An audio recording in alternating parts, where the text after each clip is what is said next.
Good morning, everyone. We are it's 8:30 and today is our coffee chat on administrator compensation challenges. Today we have the pleasure of having Jeff Romberg with us. So thank you so much for joining, Jeff. We have a bigger crowd than normal for this coffee chat signed up. So hopefully some more people trickle in here. So because of that, we're going to save questions till the end. Jeff's going to give us a couple minutes at the end to answer some of your questions, either via chat or out loud, if you want to ask those out loud. So I'm going to throw it over to Jeff to get going here since we only have a half hour or so. But again, if you have questions, please feel free to ask those at the end. Thanks so much, Jeff. Thank you. Morning. Nice to be with everyone. We have a little PowerPoint might sort of help guide some of the thoughts, give you some perspective or reminders. And by the way, if we run out of time and you do have more questions, I'm sure OSBA can help you get in touch with us, or if you want to just follow up some more on anything we talked about this morning. Administrator compensation challenges. We probably ought to call that any school district employee compensation challenges, right? This is quite a fascinating time in public education. Although it's not just unique to public education, there are lots of industries that are having all kinds of issues around attracting and retaining staff. I'm still trying to figure out where everybody went in this economy, but nonetheless, it's a big deal. So we're going to talk about administrators, but I know it's an issue with other positions and staff in public education today. I actually have a client where the superintendent got his CDL license and now drives buses in the morning. I don't know if he does the afternoon, but he certainly does the morning just to help out because they couldn't find enough drivers. And there's the classic challenges with teachers, and particularly in areas like science, math, special ed, et cetera, where it's not simple. And I get calls all the time from superintendents who ask me, gee, we're really struggling to fill this high school principal or middle school principal position in terms of the quality of candidates. So anyway, we have lots of challenges. Obviously, I don't need to tell you that anymore, I guess, as members of school boards. But I wanted to start anyway, kind of with an overview of just to set some context for compensation. And we won't spend a lot of time on this chart, but I think it's kind of important, and again, to sort of get to kind of set the foundation for what is a compensation program all about, what do salary schedules look like, et cetera. So there really are two major perspectives or halves to building an effective compensation program for administrators. And after we get a foundation and understanding of the job, and there's all kinds of processes to go through to make sure we understand all the responsibilities, requirements of our jobs in our district, we can go to the left side of this chart, which is called internal equity, and the right side, which is external competitiveness. And the point to be made here, as both are very important. In fact, it's critical that we think about internal equity and the relative worth of positions. And so this is what we're going to pay the elementary principal. What should we pay the middle school principal? And if this is what we're going to pay our business manager, what are we going to pay our special ed director, et cetera, et cetera. So that's a whole process which we won't touch on this morning, but understand that the internal equity relative worth of positions, and I emphasize positions, it's not people, it's the job. It's a very important consideration and ultimately funnels into building an effective pay schedule. The right side is what we'll talk a little bit more about this morning, and that's the external competitiveness or market analysis, however you want to think of it. But that's where we're feeling today. Many districts are a lot more of a challenge in terms of trying to keep up with the market, if you will, in terms of having competitive pay levels, which we can in fact afford, which obviously is always an important consideration. And so thinking about the left side, internal equity, the right side, external competitiveness, both perspectives ultimately merge into what is a classification, compensation structure, salary structure, what have you. So let's talk a little bit about the market, if we can. Most districts that we work with, and we know others that on their own are very much interested today in what's going on in the marketplace. And obviously the most important market is school districts, and for no other reason, and that's where we likely compete. And compensation people like to think about the market as being defined as where do we recruit from or lose people to, right? That's really the pure definition of the marketplace. And so lots of districts will then focus on other school districts. And then the question becomes, which districts should we be looking at and trying to understand their salary levels for their administrators? And so usually that's a process. By the way, it's a really important process. Involves trying to define those districts. And so oftentimes we'll think of the size of the district, right, in terms of enrollment, in terms of number of staff.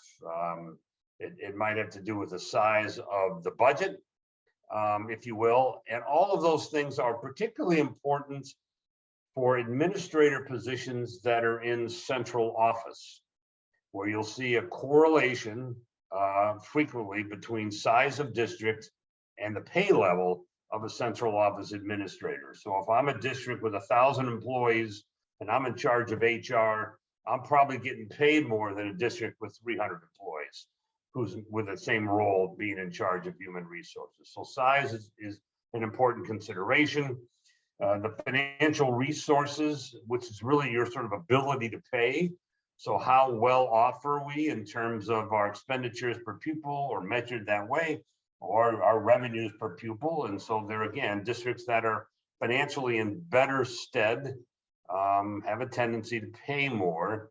And that might apply not just to central office administrators, but also to the field. And then we think about geography in terms of, do we want to look at districts close to home? I know that the Ohio Department of Education always comes up with a similar districts grouping or list, if you will. Those are not always districts that are next door. And so when you think about the geographic aspect, you think about where, again, that issue is about where do we recruit from or lose people to. And so if we're going to recruit for a new principal, or we're going to recruit for a new special ed director or a new curriculum director, whatever, how far might we reach? And or should we reach? And should we look across the state, or maybe some regional area of the state, whether it's southeast or northeast or south or northwest, what have you? So I think that's important to think about in terms of what's our market. And then a lot of times we think about the demographics of the community, and for that matter, the demographics of the student population. Are we an urban, suburban, rural district? Does that mean something to us? And so lots of school boards work hard to think through all of these considerations as it relates to what is our market. So let's talk a little bit about the data that we need to collect if we're going to do a survey and or get a better handle on the market, if you will. That is, what do we want to learn? And so if we could switch this slide, which I'm not in control of, thank you, that's great. And so a real important aspect to getting a handle on the market and looking at other districts and their pay levels has to do with matching of positions. So maybe an elementary principal compared to another elementary principal is a pretty good match, right? Typically is. There's enough similarity in terms of responsibilities, qualification requirements. And those are the things you really look at, by the way, when you think about position matching. That is, what are the responsibilities of the job? What are the qualification requirements for that position?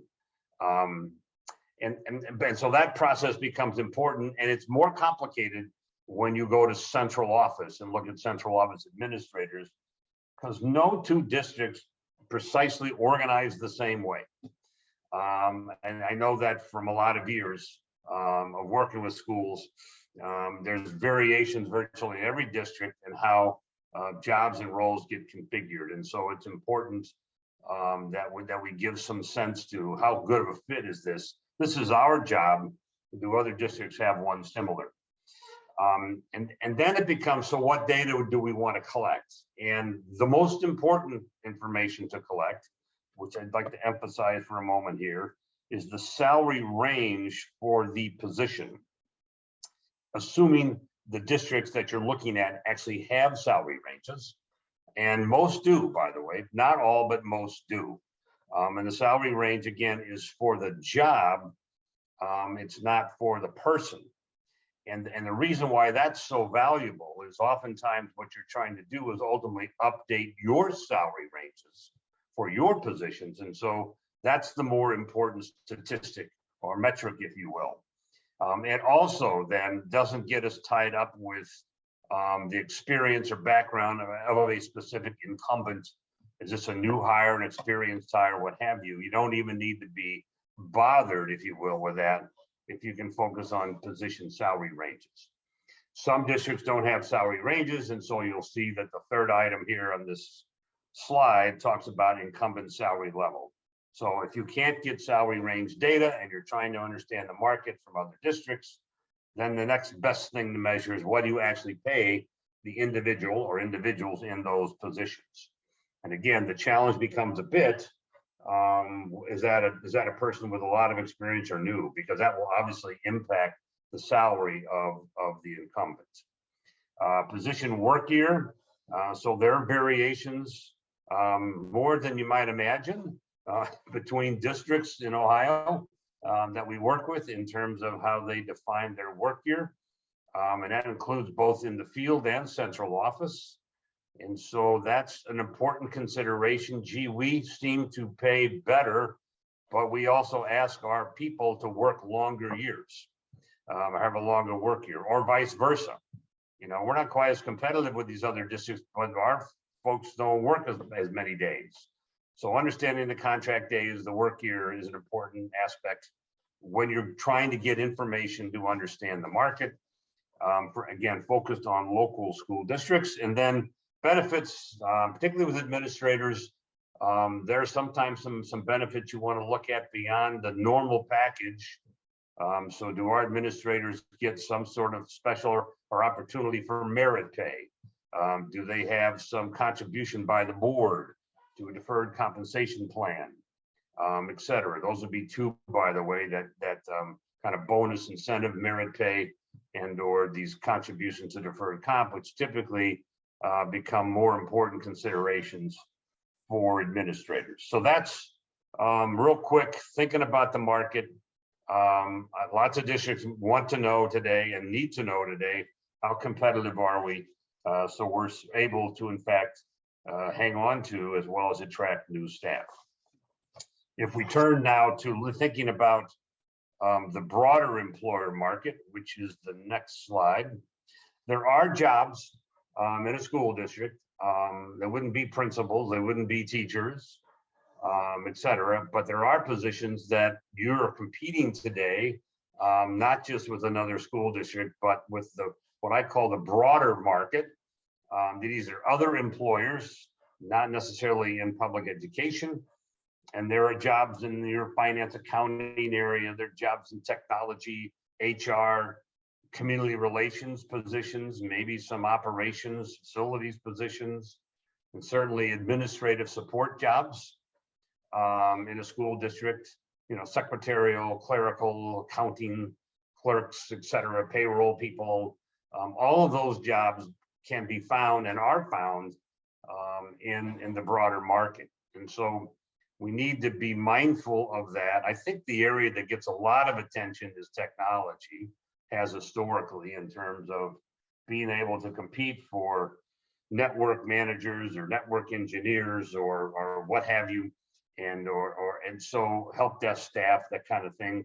And so that's not quite so simple. You can't go out and survey your local employers in the community because they won't probably participate and they wouldn't share that information. And even in the private sector, there are antitrust rules that you have to be careful with in terms of collecting the data. So the best solution is to find published surveys that are already out there in the market, and they are available. They're not usually for free. You might be tied into a local employers association in your community that has that data. Lots of people like to go online, and I have lots of concerns about online data. That, by the way, has become a big challenge for HR people and employers today. As the employee shows up and says, you know, I just found that my job in this market or this over here is worth, you know, $20,000 more, right? So you can sort of find anything you want online today. And the problem with that data is you really don't know enough about what's behind it, and the integrity of the data, and the details behind the numbers. And so we're big fans of, in our world as compensation people, of looking at well-established published surveys that have, in fact, a good reputation for their processes and the validity and accuracy of their data. And they share a lot more detail that will tell you the size of companies, where these companies are located, et cetera, et cetera. But that's another picture to think about, not just schools, but as well published surveys. So let's turn quickly to the next slide and talk a bit about salary schedules. And so this is as we remember that original chart, this is sort of bringing together the look at the markets, concerned with internal equity, and now we've got to build pay schedules. And I have found a substantial variety of salary schedules over my career with school districts, and certainly in Ohio, where we do a lot of work. And so one of my themes is I think there's a great opportunity here with schools to build in a bit more consistency in their salary schedules. And a lot of these have evolved over time. It might depend on who was the superintendent or the HR person some years ago when they built the schedules and what their views and philosophies were.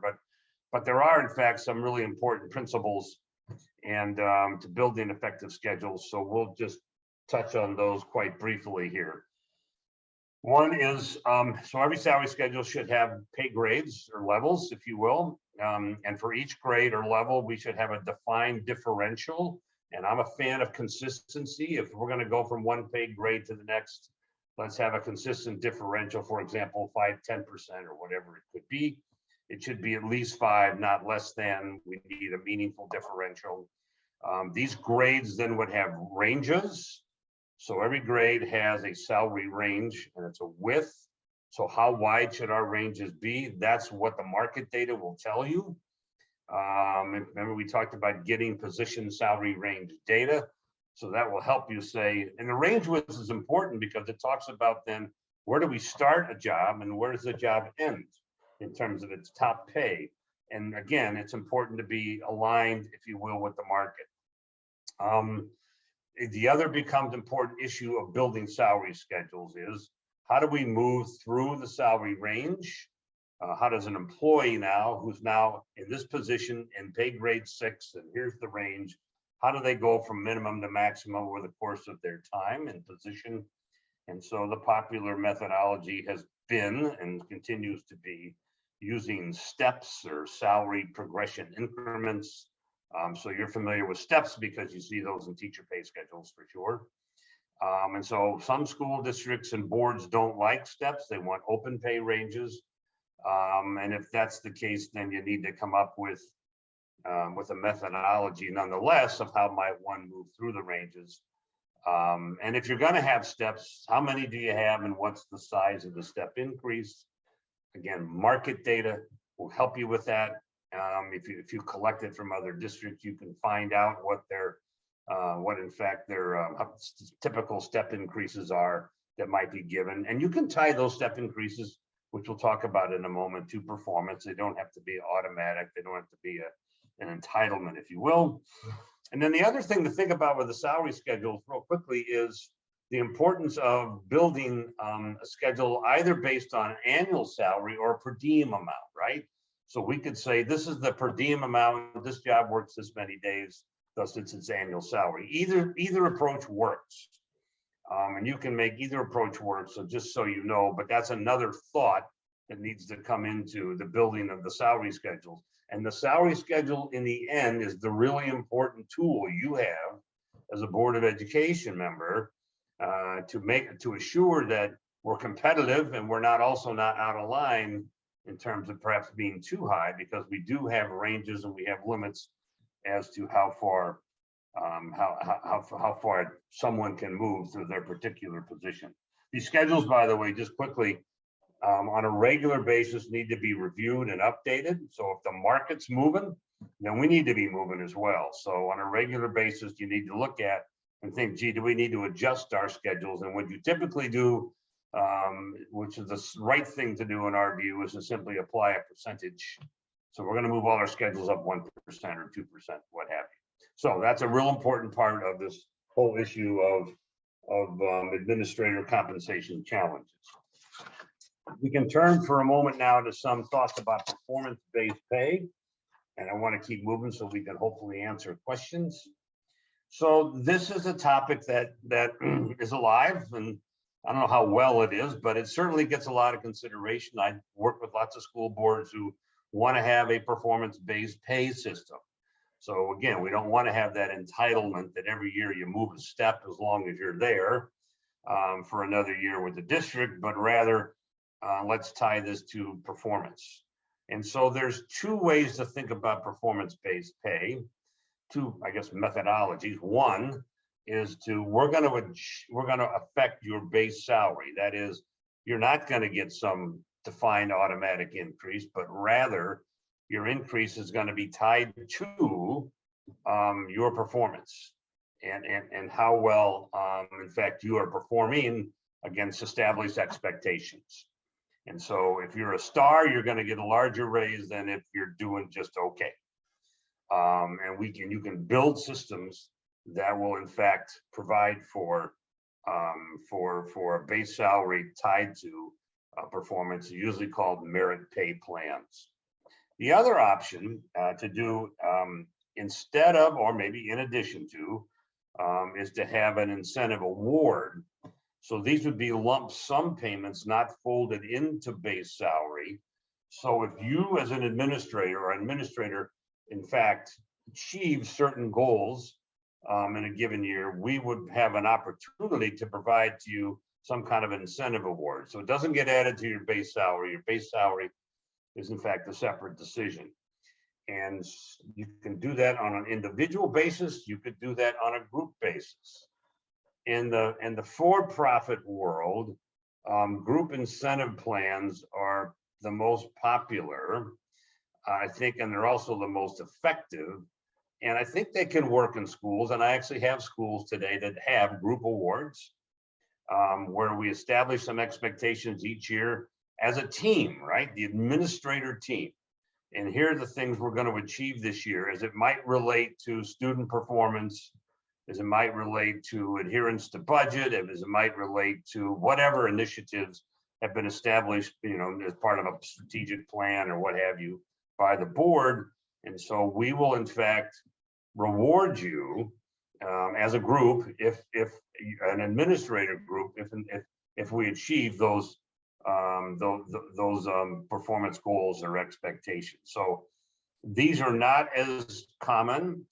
I repeat, I have a while clients, school districts that have incentive awards, and they also have merit pay. That is, they affect the base salary based on performance, but they would be more in the minority than not. So let's kind of talk about that real quickly in the next slide, which is the pros and cons. So here are the hurdles school boards have in trying to think about or developing and implementing performance-based pay. One is that basically just the receptiveness of administrators. So most administrators, maybe it's a cultural thing, have lots of qualms about an uneasiness with performance-based pay. And that's probably because it hasn't existed by and large, for a long time, for decades in terms of public education pay systems. There's also this challenge of a willingness to differentiate performance and pay among administrators. So I worked with a school district some years ago, and the board said, we're going to have a merit pay system. We're not going to give everybody the same raise. And they said to the superintendent, and you're going to hire this consultant, and he's going to help me design this system, and we're going to follow it. And so at the end of the first year, the superintendent, a really good person, but great guy, by the great leader. Anyway, at the end of the first year, he rated and evaluated everybody the same, even though I knew and he knew they weren't all the same, but this was like his cabinet. So his 8 key people that report to him, he rated them all the same, because in that case, then the merit-based system would allow him to pay them all the same in terms of a pay increase. And he just had no interest and had great discomfort with trying to differentiate performance. I don't want to single out one administrator versus another. And so that willingness to actually get into that mindset of, we're going to differentiate our assessment of people and rating of people. A really key to good performance-based pay, and this is not unique or not an issue or item for public education all by itself, it's true in any industry, and that is, how effective is our performance management system? So we have to have a good system where we in fact do an effective job as supervisors of others in terms of setting expectations, measuring outcomes, having people feel like they got a fair assessment. And again, when you tie it to pay, that performance management system gets amplified in terms of the attention and sensitivity to the program. So, and I have lots of clients who don't do this very well in a lot of industry sectors, or don't do it well enough. And so if you're going to do that performance pay tied to the evaluation, if you will, of an employee, in this case, administrator, it's really important that you think about how good are we at that as an organization. The other problem we always have is sort of the size of the pool available, if you will, for salary increases or incentive awards. We have a lot of limits, right? And so if we can only spend 3%, then it's kind of hard to spread that out. And so that we really do pay something meaningfully more to the star versus the average performer. And we get into this notion and mindset, which is effectively what it is. You know, we're sort of robbing Peter to pay Paul. So if we're going to give this employee a 5% raise, somebody's going to have to get less than 3, or 3 was going to be the average. And so we're going to have to take from someone to pay that. And that, again, that whole issue becomes a bigger challenge if the size of the pool or the amount of money is available isn't sufficient enough. And of course, the other key with performance-based pay for administrators is, what are we doing for our other employee groups? So I may have 1, maybe 2 school districts in Ohio that I work with that have a performance-based pay plan, merit pay system for teachers, but most don't, right? And I suspect in your districts, most of you don't have that for your teachers. And so why are we doing this for administrators, but we don't do it for teachers? And that contrast becomes in fact a big challenge. So I think performance-based pay has possibilities.